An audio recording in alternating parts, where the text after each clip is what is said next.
ఇక పసలేని ఆరోపణలపై స్పందించరు. భాజపాలో భరాసా విలీనం అంటూ కవిత చేసిన వ్యాఖ్యలపై కేంద్ర మంత్రి కిషన్ రెడ్డి అదో ఫ్యామిలీ డ్రామా, మేము పాత్రధారులం కాదలుచుకోలేదని స్పష్టీకరణ. భాజపాలో భరాసా విలీనానికి ప్రయత్నం జరుగుతున్నట్టు ఎమ్మెల్సీ కల్వకుంట్ల కవిత చేసిన వ్యాఖ్యలపై కేంద్ర మంత్రి భాజపా రాష్ట్ర అధ్యక్షుడు కిషన్ రెడ్డి మండిపడ్డారు. అలాంటి పసలేని ఆరోపణలపై తాను స్పందించదలుచుకోలేదన్నారు. శుక్రవారం సాయంత్రం ఆయన ఇక్కడ తన నివాసంలో విలేకరులతో మాట్లాడుతూ ఈ వ్యాఖ్యలు చేశారు. ఈ అంశంపై మాట్లాడడానికి వారికి ఉన్న విశ్వసనీయత ఏంటి, ఆమె జైలుకు ఎందుకు వెళ్లారు, అలాంటి ఆమె చేసిన ఆరోపణలకు మేము జవాబు చెప్పాలని చెప్పి ఆయన ప్రశ్నించారు. అయితే ఇక్కడ మీరు చూడండి బాయ్సాబ్, నిజంగా బీజేపీకి బీఆర్ఎస్కు పొత్తు కలిసిందా, ఎప్పుడు కలిసింది ఒక్కసారి చూద్దాం. మనకు దుబ్బాక బై ఎలక్షన్స్ వచ్చినాయి చూసినా, దుబ్బాక ఉప ఎన్నికలు, అక్కడ సోలిపేట రామలింగారెడ్డి గారు చనిపోయిన తర్వాత బై ఎలక్షన్స్ వచ్చినాయి. ఉప ఎన్నిక దుబ్బాకలో సోలిపేట రామలింగారెడ్డి గారు చనిపోయాడు. ఎమ్మెల్యేగా బీఆర్ఎస్ పార్టీ ఎమ్మెల్యేగా ఉన్నటువంటి ఆయన చనిపోయాడు. చనిపోయిన తర్వాత ఉప ఎన్నికలు వచ్చినాయి. ఉప ఎన్నికలు వస్తే అక్కడ రఘునందన్ రావు గారు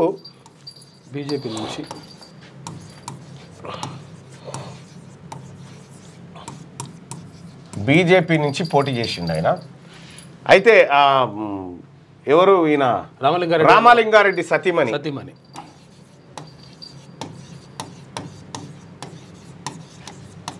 రామలింగారెడ్డి భార్య, ఈమె బీఆర్ఎస్ నుంచి పోటీ చేసింది.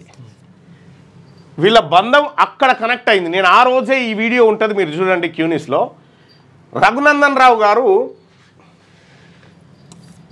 విద్యావంతుడు, బాగా తెలివైనడు, వకీలు, డబ్బున్నోడు, పేరుగల్లోడు,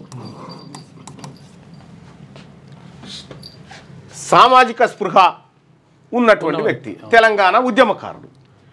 ఇన్ని క్వాలిటీస్ ఉన్నటువంటి అభ్యర్థి భారతీయ జనతా పార్టీ నుంచి నిలబడితే రామలింగారెడ్డి గారి సతీమణికి టికెట్ ఇచ్చి, ఈమెకు వాస్తవానికి ఆ తల్లి తప్పు కాదు కానీ ఆమె సరే ఒక నిరక్షరాస్యురాలు, ఆమెకు చదువు రాదు.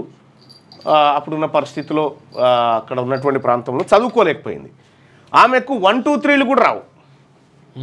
1, 2, 3లు కూడా పూర్తిగా నువ్వు సెకండా నేను సెకండా అనేటువంటి అట్లా మాట్లాడినటువంటి పరిస్థితిలో ఒక బలహీనమైనటువంటి అభ్యర్థిని, సరే ఆ కుటుంబంలోంచి అభ్యర్థి పోయింది కాబట్టి రామలింగారెడ్డి కొడుకు ఇవ్వకుండా ఒక బలహీనమైనటువంటి అభ్యర్థిని బీఆర్ఎస్ పార్టీ ఆ ఎన్నికల్లో దించింది.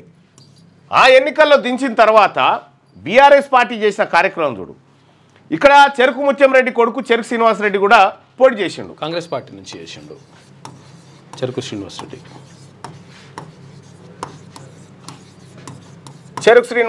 కాంగ్రెస్ నుంచి చేసిండు. ఇక్కడ గమనించాల్సిన విషయం ఏంటంటే రఘునందన్ రావు గారు, రామలింగారెడ్డి గారి భార్య చెరుకు శ్రీనివాసరెడ్డి గారు ముగ్గురు అభ్యర్థులు. మీరు అది ఆ రోజు కనుక క్లిప్పులు గుర్తు చూస్తే షామీర్పేట దగ్గర రఘునందన్ రావు గారికి సంబంధించినటువంటి 50 లక్షలు పట్టివేత అని వార్త, నమస్తే తెలంగాణలో వార్త, టీ న్యూస్లో వార్త. రఘునందన్ రావు డబ్బు పట్టివేత. తర్వాత రఘునందన్ రావు గారి మామ ఇళ్ల పైన సోదాలు, రఘునందన్ రావు మామ ఇంటి పైన సోదాలు, రఘునందన్ రావును చాలా ఇబ్బంది పెడుతున్నట్టుగా సోషల్ మీడియాలో విపరీతమైనటువంటి ప్రచారానికి అవకాశం కల్పించింది బీఆర్ఎస్ పార్టీ. శ్రీనివాసరెడ్డి గారిని పట్టించుకోలే, ఈయనను పట్టించుకోలే. అక్కడి నుంచి ప్రారంభమైనటువంటి ప్రయాణం రఘునందన్ రావు గారికి ఎంత సానుభూతి రావాలో అంత కల్పించింది బీఆర్ఎస్ పార్టీ. కల్పించి రఘునందన్ రావు గారికి గెలిచేటట్టు చేసిందాడ. అదైపోయిన తర్వాత మనం గమనిస్తే ఈటల రాజేందర్ గారు,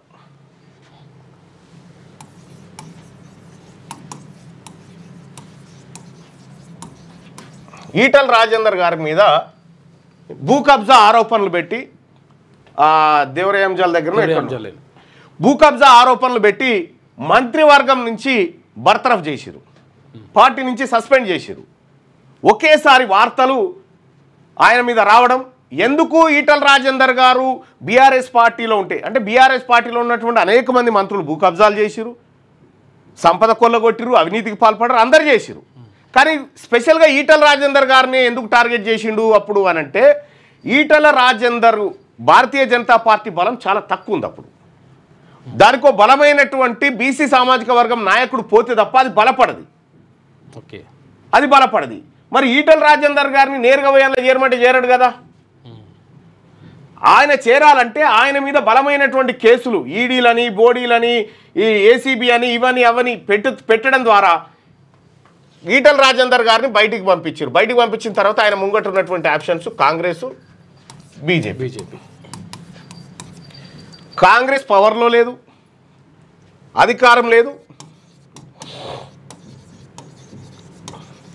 ఇక్కడ అధికారంలో ఉంది, కేంద్రంలో అధికారంలో ఉంది.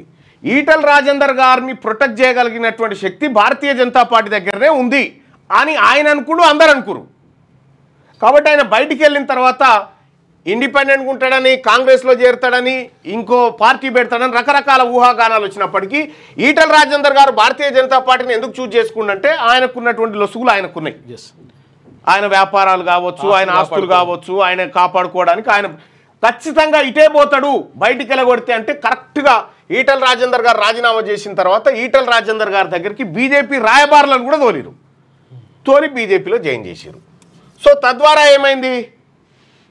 ఏమైంది, బీజేపీ ఇంకా కొంచెం స్ట్రాంగ్ అయింది. ఇంకా కొంచెం స్ట్రాంగ్ ఏది హుజురాబాద్ బై ఎలక్షన్లో గెలిచిన తర్వాత ఇంకా కొంచెం స్ట్రాంగ్ అయింది.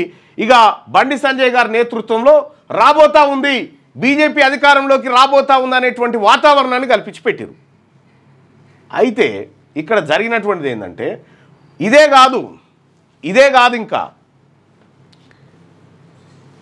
Adilabad MP election, Nizamabad MP election, Karimnagar MP election, Medak MP election, ఇటు సికింద్రాబాద్ ఎంపీ ఎలక్షన్, ఇటు ఏది ఆడ చేవెళ్ళ ఎంపీ ఎలక్షన్, ఆ తర్వాత మహబూబ్నగర్ ఎంపీ ఎలక్షన్. ఈ అన్నిట్లలో బీఆర్ఎస్ పార్టీ ఓట్లన్నీ బీజేపీకి ట్రాన్స్ఫర్ అయినాయి. బలహీనమైనటువంటి అభ్యర్థులను కేసీఆర్ రంగంలోకి దింపడం కొద్ది మేరకు బీజేపీకి లాభం చేకూర్చే ప్రయత్నం చేశారు. అప్పటి నుంచే ఇలా బంధం బలపడుతూ వస్తూ ఉంది. సో అనేక సార్లు ఇటీవల కాలంలో కేసీఆర్ గారు ఇక్కడ ఎన్నికలు జరిగినాయి, ఎమ్మెల్సీ ఎన్నికలు. ఒకటి కరీంనగర్, ఆదిలాబాద్, నిజామాబాద్, మెదక్ పట్టభద్రులు, టీచర్ ఎమ్మెల్సీ జరిగినాయి. ఈ 2 ఎమ్మెల్సీ ఎన్నికల్లో పోటీ చేయకుండా భారతీయ జనతా పార్టీ ఆ 2 సీట్లను దక్కించుకునే ప్రయత్నం చేసింది. అంటే ఇది ఎప్పటి నుంచో ఇంటర్నల్గా జరుగుతున్నటువంటి వ్యవహారం లెక్క కవిత గారు చెప్పినటువంటి కార్యక్రమాలు బలపడుతున్నాయి.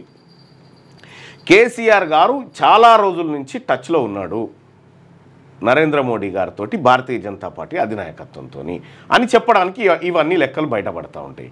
ఇంకో విషయం ఏంటంటే భారతీయ జనతా పార్టీని విమర్శించుడు తక్కువ చేసిండు ఎవరు, కేసీఆర్ గారు. ఇటీవల కాలంలో బీఆర్ఎస్ పార్టీ కూడా వాళ్ళని విమర్శించట్లేదు. వాళ్ళు కేంద్రంలో అధికారంలో ఉన్నప్పటికీ కూడా ఆపరేషన్ సింధూర్ విషయంలో కూడా ఏదో పొడిగా మాట్లాడి వదిలిపెట్టిరు తప్ప బీఆర్ఎస్ నాయకులు పూర్తి స్థాయిలో బీజేపీ మీద ఎక్కడ కూడా యుద్ధానికి దిగినట్టు అనిపించేది. పైపెచ్చు మీరు ఢిల్లీకి పోరి కవితకి ఇలా బెయిల్ వస్తుంది పోరి అని ఈజీగా చెప్పగలిగిండంటే, సో కవిత బెయిల్ విషయంలో కేసీఆర్కు ఎంత క్లారిటీ ఉంది, భారతీయ జనతా పార్టీ అగ్రనాయకత్వానికి, ఇక్కడ ఉన్నటువంటి కొంతమందికి తెలియకపోవచ్చు, అగ్రనాయకత్వానికి కేసీఆర్ ఎంతటి సేవ చేస్తుండో వాళ్ళకో క్లారిటీ ఉంది. ఇక్కడ రఘునందన్ రావు గారు కవిత మీద విమర్శలు చేస్తే అందరు సైలెంట్గా ఉండాలని కిషన్ రెడ్డి గారు ఎంటర్ కావడం ఏంటి, ఇవన్నీ చూస్తూ ఉంటే ఖచ్చితంగా బీఆర్ఎస్ పార్టీ బీజేపీతో అంటగాగుతున్నట్టుగానే ఈ పరిణామాలన్నీ సూచిస్తూ ఉన్నాయి. ఇక పసలేని ఆరోపణలపై స్పందించాలని కిషన్ రెడ్డి గారు చెప్తా ఉన్నాడు. లేటెస్ట్ న్యూస్ తెలుగు మరియు ఇంగ్లీష్ అప్డేట్స్ కోసం ఇప్పుడే క్యూన్యూస్ అఫీషియల్ యాప్ ని ప్లే స్టోర్ నుండి డౌన్లోడ్ చేసుకోండి. సరికొత్త సమాచారాల కోసం క్యూన్యూస్ వెబ్సైట్ ని ఫాలో అవ్వండి. ఛానల్లో ప్రాంతీయ, జాతీయ, అంతర్జాతీయ వార్తలు వీక్షించండి. లైక్ చేయండి.